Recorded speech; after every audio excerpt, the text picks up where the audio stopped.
What if I told you there was a way to write your lit essays in a way that gives you everything the examiner wants to see in every single paragraph?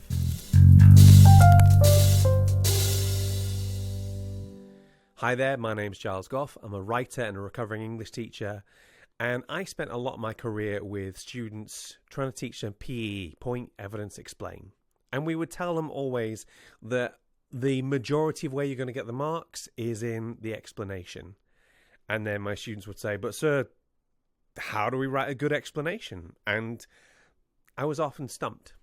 So I came up with a different way of doing it, which tells students exactly what to be writing about in every single sentence.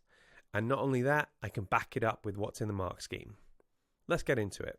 Beginning to understand and practice PETCAR. PETCAR is my own invention, and to be honest with you, it's worked really well with all of my students. So most of you will be familiar with P.E.E, Point, Evidence, Explain, but what I found was with my borderline students that they could do the point fine, they could do the evidence fine, but the explanation was the thing that was tripping them up because it was a bit too broad, a bit too vague. So let me talk you through this. So I'm going to get you to go through these. You'll guess the first two, point and evidence, quite easily. This one, T is for terminology. It used to be techniques, so now it's terminology. I'll tell you why later. And then finally, context, author, and reader. Okay? This is what we want to be using in every single paragraph for our big lit essays. So the point. Easiest way to write the point is to recycle the question, adding just a little bit into it. So for example, if the question is, how does Shakespeare convey that Lady Macbeth is mad in this scene? Then all you do is you say, Shakespeare conveys that Lady Macbeth is mad in this scene by having her hallucinate. Okay? You don't have to put a quote in there. You don't have to explain yourself at this time. And in fact, if we look, the only really key word in there that's new is hallucinate.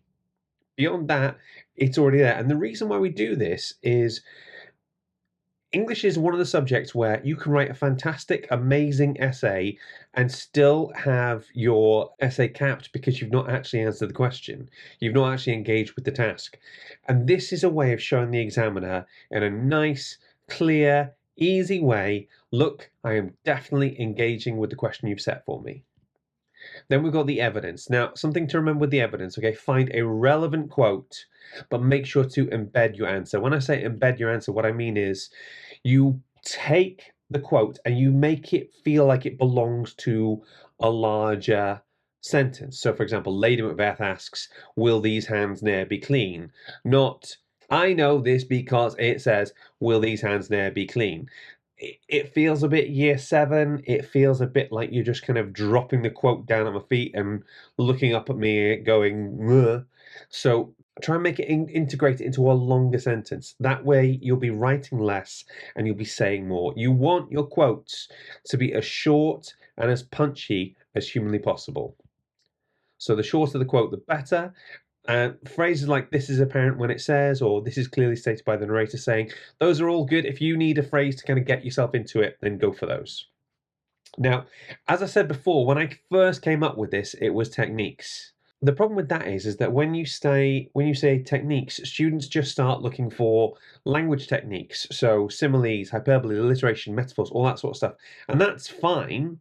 But what you can end up doing is you can come up with quite a shallow response. Students end up just feature spotting, and examiners aren't really interested in that. We want to see how far in depth you can get to something. So terminology just means where we use a key term from English in our answer. That's all it's asking you to do. Okay, and again, all of this is ripped exactly from the mark scheme, and terminology is one of the things they're looking for.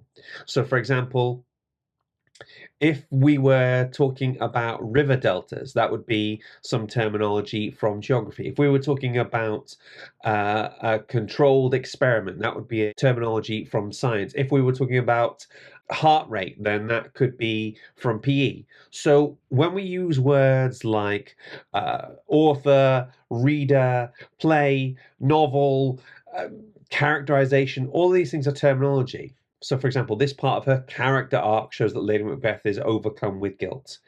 A character arc, you can't always pick that out at like a word and sentence level. It is part of like a narrative technique, and it's just a little bit more sophisticated and a little bit more advanced than just saying she uses this simile or she uses that metaphor. I don't have a problem with language techniques. All I'm saying is try and push yourself a bit beyond that. Then context. This is your AO3. Now, this is talking about the author's life, the time the text was written, the time the text was set. And this is the last bit, key themes in the text, or how a scene relates to the context of the whole play. I've struggled in the past where a student has written an amazing essay, but they've not mentioned anything about Shakespeare's life, anything about Shakespeare's time, or anything about Macbeth's time, or anything like that. And you're really struggling to find that context. But if they are engaging with the key themes, if they are actually engaging with the question and the themes of the question, then they are hitting those AO3 points, okay? But why not make life easy on your examiner and mention something about how the author's life or the time it was written affected the story? So, for example, during the Jacobean era, women were seen as being incapable of violence, and Lady Macbeth's descent into madness over her guilt reaffirms this view. That would be a brilliant example of using just a teensy bit of context and applying it. Applying it is crucial.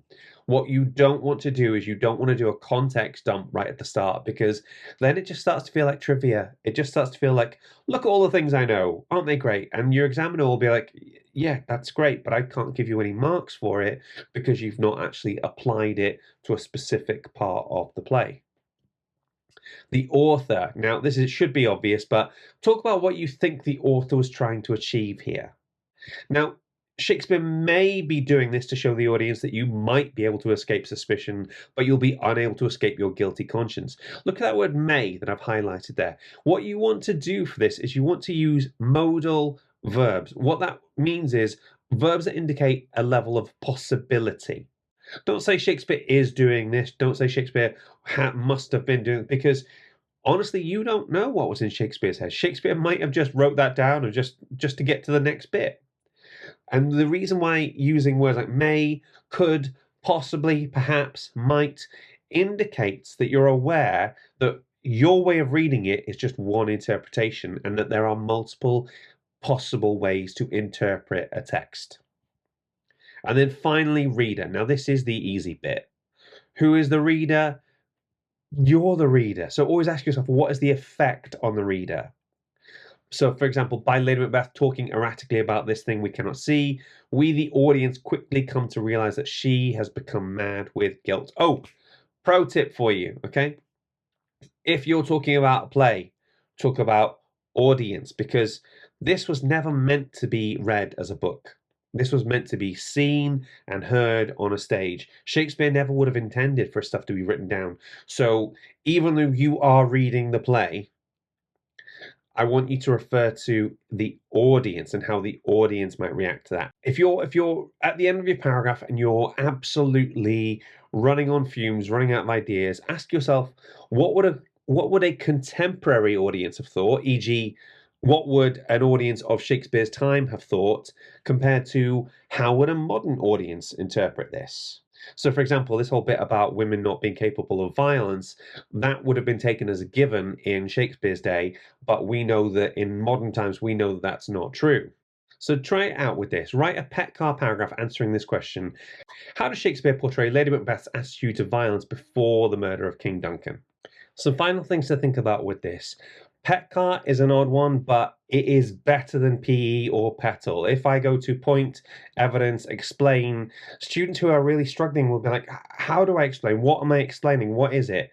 If we talk, I've seen PETZL in some cases, point, evidence, technique, zoom, and you're like zooming in on keywords, and that's fine. But again, you're limiting your students in what they're able to come up with. The thinking it comes down to just basic word and sentence level, which is fine, but they can end up missing the wider points as a result. Okay. The good thing about PETCAR is I specifically reverse engineered it from the mark scheme. If you look at the mark scheme closely, you will see all of the things I've talked about, every bit of PETCAR can be found in the mark scheme there. And lastly, Remember, you don't have to do it one sentence per point. If you are new to this, if you're struggling, then do start off with your point is one sentence, then your evidence is another sentence, then your terminology is another sentence, and so on and so forth.